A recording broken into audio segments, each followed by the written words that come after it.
Happy Thursday, Locked On women's basketball fans. Guys, today, gold medalist, WNBA All-Star, WNBA champion, McDonald's All-American. I could go back, college, two-time national champion. Stefanie Dolson is with us today, and Locked On women's basketball starts right now.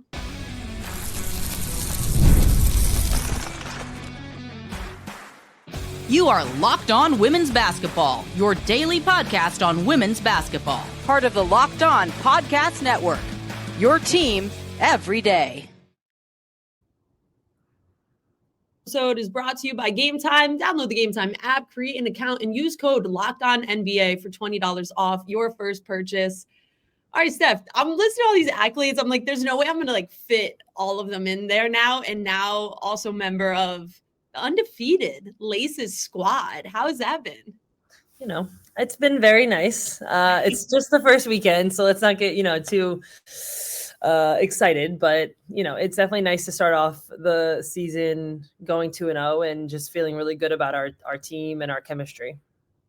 Yeah, it's like you guys have already jumped into it, and there's so many questions I'm going to get to about your team. That's going to be all segment 2. We're going to talk exclusively Unrivaled. We'll finish this thing off with some quick hitting questions. I cannot wait to hear your response. And no joke, I told people I was having you on, and they're like, you have to ask her about this. And I'm like, all right, chill. Like, we have 25 minutes, but all these accolades I listed, I think what stands out to me and a lot of your fans about you is like how personable you are. And you're an aunt too, right? Mm-hmm. Yes. To two girls, two very interesting girls. Well, I saw you had posted, like, you did affirmations with Isla, right? Uh-huh. And it's just like the sweetest thing. So yeah, what's that like? You have this whole life, but then you also have these two girls that they might not know what you do, but like you still have a responsibility to them. Yeah, I mean, I love being an aunt. It's something I enjoy much more than if I were to be a mother. All respect to mothers. I'm not sure that's my thing. I like to have them and then play with them and then give them back. But I love my nieces. They're literally like the two kids that I could be around all the time. And they're just so funny and weird. And I just posted a video of my niece, Isla, getting hit in the face with a basketball. Like, it was just so on brand for her. And she's just like her mother. My sister is out of her mind. So it's just really fun to be an aunt and, get sent videos of them doing funny things after practices and stuff. It's so cute. Like, does it keep you grounded in a way?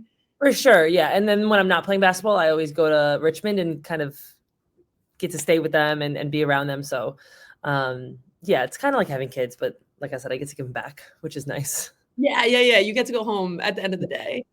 Yeah. And so a couple of years ago, I was talking to you about this before we even started recording. You were on this before Howard Megdal interviewed you. And like, you mentioned your sisters and you're like, yeah, they're not that athletic. So like for you were like 6'3" in 8th grade, but then you get to this point and you're like, wait, I'm going to dive in, and nobody just ends up at UConn without working hard. Mm-hmm. So was there any tension there of like, okay, my sisters aren't really doing this, so there's no blueprint to follow?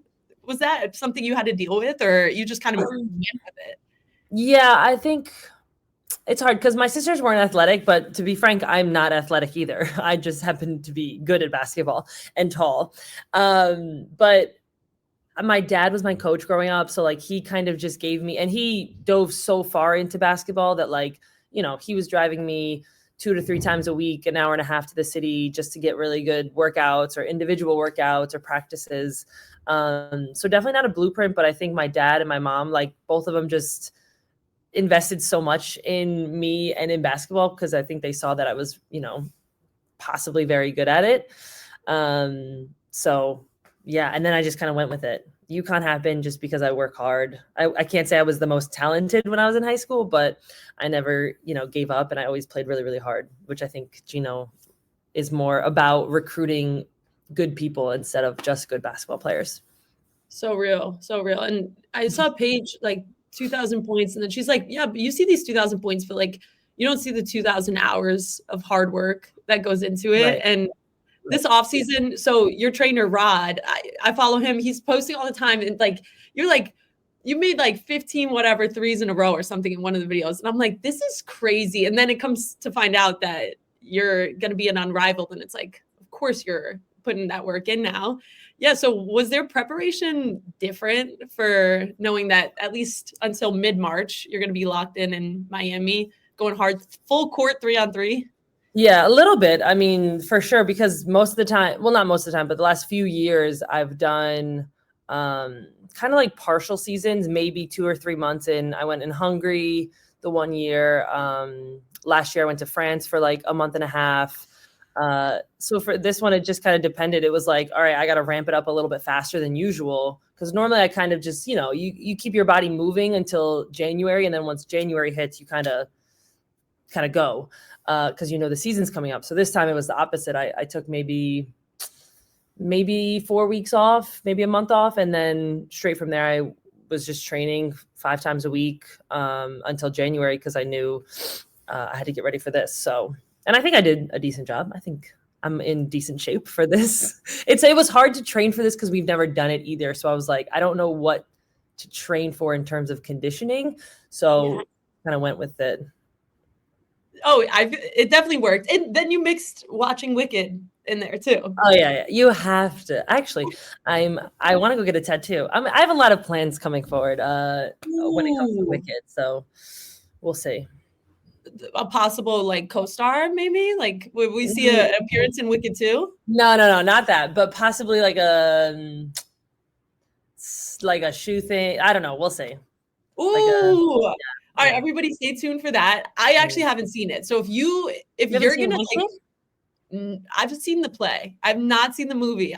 I've held off. I need to. I've seen it like 4 times already. Oh my God. So it has been like a comfort movie kind of at this point? Yeah. I mean, it's 3 hours, so I'm not sure it's comfort, but it's definitely it's good. It's very good. Okay, so last little bit of like kind of like the ease into it questions before we get real basketball heavy. You're in Miami and I'm like picturing this and I'm like, all right, when leagues are stationed in one city, the vibes of like the people you're running into and you're hanging out with all the time, everybody's having a different experience. For you, is it like, oh, this is like kind of like camp as I'm a kid? Or is it like, all right, no, we're locked in and this is kind of like W season just all in one city? It's a little bit of all of that. It's kind of like because obviously the bubble, everyone's been comparing it to the bubble. I think that's the most accurate feeling of being around all these players. You're living in the same area. So you see everyone like, when I'm walking my dog, I see like 4 people all the time. You have to see them when you're in the same, you compete against them. Then the next morning you see them in the training room. Like it's very similar to the bubble in that way. Definitely not the same as like a season. Or some people have said it's kind of like an all-star, especially the first weekend. It felt very all-star-ish of like seeing all these players and you're just like, oh my God, how are you? So, but we've only been here for 3 weeks. So we'll see how everyone does, after a month and a half of seeing everyone all the time. Right. So like you get to that point, that brutal point in the season, regardless, where you're like, I'm seeing these people way too much. I kind of need a break. Yeah, but you're me personally, for sure. But I already do that because I as a person, as a human, need space. I need my alone time. Yes. So ask my team. I come in, I go to practice, I leave. I'm very like, I see people, I'm like, and then I go. Not you being a vet right now. Exactly. It's called being a vet. Exactly. Literally called being a vet. Yeah. All right, guys, we're going to dive into like the actual basketball of Unrivaled right after this. Today's episode is also brought to you by Talkspace. Therapy is a game changer. It can help manage stress, improve sleep, and communicate more effectively. But finding the right therapist and fitting sessions into a busy schedule can be challenging. That's where Talkspace comes in. Talkspace, the leading virtual therapy provider, makes getting the help you need easy, accessible, and affordable. With Talkspace, signing up is simple. You can match with the licensed therapist who fits your needs, usually within 48 hours. And it's convenient. You can have sessions from the comfort of your home and even message your therapist between appointments. Plus, Talkspace is covered by many insurance plans. And for most uninsured members, there's a $0 copay. It's never been easier to prioritize your mental health. As a listener of this podcast, you'll get $80 off your first month with Talkspace when you go to Talkspace.com/LockedOnNBA and enter promo code SPACE80. To match with a licensed therapist today, go to Talkspace.com/LockedOnNBA and enter promo code SPACE80 to get $80 off your first month and show your support for the show. That's Talkspace.com/LockedOnNBA, promo code SPACE80. I'm literally writing that down right now. All right, so Steph, we're going to talk basketball. You guys are 2-0. You blow out Phantom. Like, the basketball is so fun to watch. I'm watching, it's Dejanay guarding you. There's crazy mismatches throughout that entire game. I mean, and you haven't experienced like history with 3-on-3. So for you, what is it like now playing full court? Because I mean, you talked about the conditioning before, but like that honestly seems so brutal, but it is very fun to watch. I can't lie. So you guys are putting in that work for good outcome. Thanks. Well, that's good to hear. I have heard that from a lot of people that they're enjoying watching it, which is exciting and makes it more, fun for us to play it. But yeah, I don't know. It's hard because it's similar to 3-on-3, but also very different because of the full court part. I think the difference is the offense. It's like there's just a lot more transition, whereas 3-on-3, it's a lot more. There's more kind of schemes. Like, if you make a three or if someone makes a layup, the next person might throw it to the 3-point line because that defender is not there. And it's like a little bit more strategic, whereas this is just playing basketball. And we, my team specifically, because we have more vets, and 3 of us are the exact same age. We came in together, we got drafted together. So like we all kind of just know how to play basketball. So when things break down, it gelled very quickly for us because we all have a pretty high IQ, which, just blessed and very, very honored to be on this team. Yeah. I mean, that IQ, like, I think what stands out to me when I'm watching about you is your ability to make things happen for your teammates too. Like, how to get them open. So for you, is that like that instinct, that experience coming in, or is it before the game or throughout the game, you're talking and communicating and they're like, hey, try this, set this here or whatever? Yeah, no, definitely my experience. I mean, I think that's what I'm best at, is getting people open. That's what it's kind of what I made a living on, getting myself open by getting others open. So it just kind of came natural for me. And that's why I think I was successful in the other 3-on-3 as well, is just creating those mismatches, creating those, you just need a minuscule advantage on 3-on-3. And that's how you get a layup, or that's how you get a jump shot. So I just try to keep it creative and keep it fun, so that the defense is always guessing and doesn't know what's going to come next. And your team, oh my God. Like, yeah, you're saying a little bit older, but you got Money Martin there too. Like, AT, Tip. Can we just talk about how good Tiffany Hayes is playing? Mm-hmm. I thought she retired. What happened? Yeah, I know. She just told me, she's like, you can do what you want in this world. And I was like, you're not wrong. You're not wrong, because she did come out of retirement, had a great season, and then is now here playing, which to be fair, before the trade, I was excited about Tiffany. I was happy for her because I knew, after she played in 3-on-3 in the Olympics, like I was like, she's going to do so well in this league. And then the trade happened and we got her. And I was like, wow. I was like, we're going to be even better now, because she's such a fast player, and the fact that it's full court, like everything, I just felt like this game was made for her. I feel that. I could see that too. And like putting Azerbaijan on the map during the Olympics was just so iconic. People are like, who's this from Azerbaijan? I'm like, yeah, you guys don't need to. Yeah, for sure.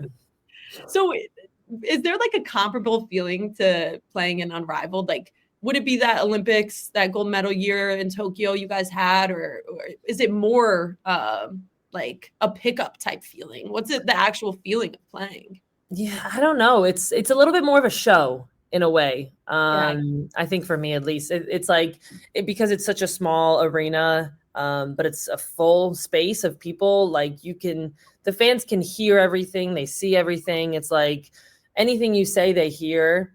And so it's kind of like fun in that way to kind of give them more of a show. And like you said, like it's entertaining to watch. And so to hear that people are enjoying watching it, it's like, you want to play harder but have fun doing it so that they're like entertained a little bit more. Whereas the W is a little bit more on like a grand scale. So you're really just like playing basketball and stuff. But yeah, it's not really much you can compare to, because I wouldn't say it's like the Olympics either, mainly because of the stakes that, are on the line when you're playing in the Olympics. Yeah. This is more just like, it's just basketball and we're just having fun with it. And tomorrow you guys are going to play Vinyl, which is a matchup I'm excited for. You guys playing Enrique, this is going to be primetime television. I can't wait. Is that a matchup? Like, you guys have a similar feeling where you're like, oh, this one's going to be fun just because of the style of play of the Laces? Yeah, I think so. I think watching them play, they're definitely similar. I think they play a little bit more one-on-one than we do, but I think in terms of just like how hard they're playing, how well they're playing together, they're also 2-0. So I think it's going to be a fun matchup for us, for the fans to see. It'll definitely be a fast-paced game, so we'll see how I do on that one. Yeah, so we'll see. It'll be fun. Okay, and I'm also curious, so Fee, Stewie, I was kind of like, are they going to get special treatment in this league? That was my little thing in the back of my head. And I see Stewie is arguing call after call. Like, for you guys, when you're playing against them and they're like arguing calls, are you kind of like, wait, but you guys, you made this up? Like, you can't really be that mad, or? Not really, no. I mean, at least I haven't thought that. Yeah. To be honest, though, I don't, like when we played the Mist the other day, I don't remember seeing Stewie complain that much, but I'm sure she was asking for calls. But this league, honestly, the refs are letting us play. It's like, in that way, it's similar to real 3-on-3, because the refs are definitely letting us play, because I don't think they want, we don't want stoppage of play a lot. We want to just keep the momentum going and keep the game moving. So everyone's having to play through fouls, and I enjoy it. That's why I like 3-on-3, was because of how physical it was. So yeah, I think it's something everyone's gonna have to get used to.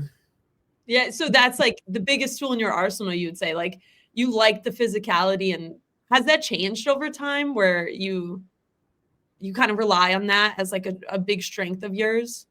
More now? Yes and no. Yeah, yes and no. I think I just like it because I'm usually stronger than some people, but mainly in this game where there's always going to be mismatches, I definitely enjoy it. Poor Sluty had to guard me the one time in the post, and I was like, although the first time she got me, but that was because it was 10 p.m. Everyone was missing layups. I think we were all half asleep. It was a rough start to the game. But yeah, so I think I just like that the refs let us play. It's like everyone's going to foul each other. Just, we have to play through it. And is there anything in your toolbox that you're like, I can't wait to whip this one out in Unrivaled, that you haven't really shown fully yet? Probably not. No, I'm not much of a toolbox girl. I have my purse, and what's in it is that's it. So real. Okay. Last couple of basketball questions. So you have all these accolades, right? Is there one to you that kind of means the most when you are thinking about you and the path that you've taken in life? Yeah, I think it's definitely between the gold medal and the championship. I feel like I would probably say the championship, though, just because like a lot of the stuff we went through that season, like we were 6th going into playoffs, like we shouldn't have won. And I felt like it was such a hard road to get there. But at the same time, like the group of girls that we had, I really enjoyed them as people. And like, it was one of those years that you're just like, okay, if we do this, like, I'm not sure it's going to happen again. Obviously winning a gold medal is an absolutely amazing accomplishment as well. But I think it was just felt a little bit different. I think because it was COVID too. So like when we won, like no one was there. It was kind of sad. Like it was just like, okay, I guess we won. Right. Whereas a championship, it was just like the whole city. It was just like so amazing and so fun. So I feel like that one was just like more of an experience for me. Hell yeah. That makes sense. All right. We're going to finish this off. We want everybody to leave like knowing you, maybe even a little bit more than they already do. So in this final segment, I'm going to ask you some quick hitting questions about yourself, and that's coming up after this. So guys, stay tuned. Today's episode, like I mentioned before, is brought to you by Game Time. I love going to live events. I cannot wait for a couple weeks from now where I'm going to Unrivaled. I literally can't wait. And sports, theater, comedy, anything. One of my favorite memories was attending a concert last year, and the energy and excitement they were just unforgettable. Now Game Time has made it even easier to get tickets to your favorite events with their new feature, Game Time Picks. This feature filters out all the fluff to show you only incredible deals on great seats, so you don't have to waste time searching through thousands of tickets. Recently, I was looking for tickets for a Doechii concert using the Game Time app. With Game Time Picks, I found an amazing deal and could even see the view from my seat before buying. The super deal was particularly impressive, offering great seats at unbeatable prices. Plus, the app's all-in pricing shows the total cost upfront with no surprise fees at checkout. Take the guesswork out of buying tickets with Game Time. Download the Game Time app, create an account, and use code LOCKEDONNBA for $20 off your first purchase. Terms apply. Again, create an account and redeem code LOCKEDONNBA for $20 off. Download the Game Time app today. What time is it? It's game time. All right, it's game time here too. Steph, I only have you for a little bit more. I wish we could talk forever, but I'm going to try and make it quick. So I'm going to ask you a series of questions. Feel free to answer as long as you want, but we'll keep these short and then we'll get you out and get you back into Miami vibes too. Okey-dokey. Okay, cool. All right. So have you seen the show Amazing Race? Yeah. Okay. Who would you pick as your like all-time Amazing Race partner? You can only pick one person. Does it have to be a player or like a person? Just any person? No, it could be anyone. You don't even have to know them. Oh my goodness. Ooh. It's funny.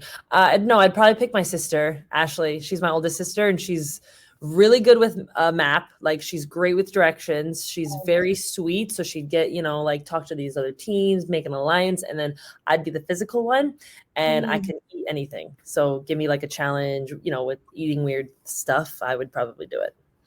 Oh yeah, you guys are winning. Okay. Yeah. What is one thing that other people value that you don't necessarily value?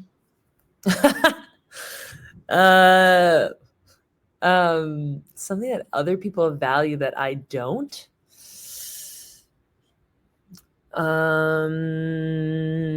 That's tough. Maybe like cleanliness. I'm not like the cleanest person. I'm not dirty. I'm just messy. Like my sink has makeup everywhere. My room will have clothes everywhere. Like I'm just not, and I can live in that. I don't need to. My girlfriend unfortunately doesn't, so she cleans it for me. But that's why we make a good couple, because she cleans and I make the mess. That's a perfect pairing. Yeah. As the third question, actually, what's the best piece of relationship advice you've ever gotten?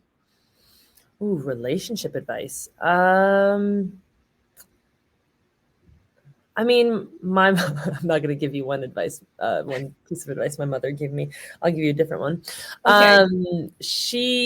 I don't know if it's good or not, but I appreciated it because I do think that everyone, like, I see perfection in people. So, my mom was like, no one's perfect. You just have to find the person that's perfect for you. And, their flaws are flaws that you can like handle, type of thing. So I think that's helped me a lot. I love that. What's the worst piece of advice in general? It doesn't have to be a relationship that you've ever gotten. The worst piece of advice? I don't know. I that's a hard one. The worst piece of advice. I have to skip that one. Only because I have no idea. I couldn't even think of anything right now. Okay, we skipped that. I actually put an extra here just in case you skipped. Beautiful. Would you rather be in Wicked, or would you rather be able to sing like you were in Wicked if you don't already? Well, hopefully if I was in Wicked, I could also sing like I was in Wicked. Real. So I would pick that one. Okay, good. I like that loophole. Guys, stay tuned. And Steph, I was told to tell you that your shot is butters. Oh God. Somehow I know where that came from. Yeah. Steph, thank you so much for your time. It's so great hearing from you, hearing your story. And I'm so excited to keep on watching you guys playing and keep on seeing this undefeated record you guys have. Thank you. I appreciate it. All right, everybody, keep watching Unrivaled. It's happening again tomorrow. We're so excited for this and so excited to have Stefanie Dolson, Big Mama, the one and only, before Lotto had that nickname on. Yes, thank you. Before Lotto. I've had it for like 15 years. You own that. We could trademark that one. Thank you. Sorry, Lotto. Lotto.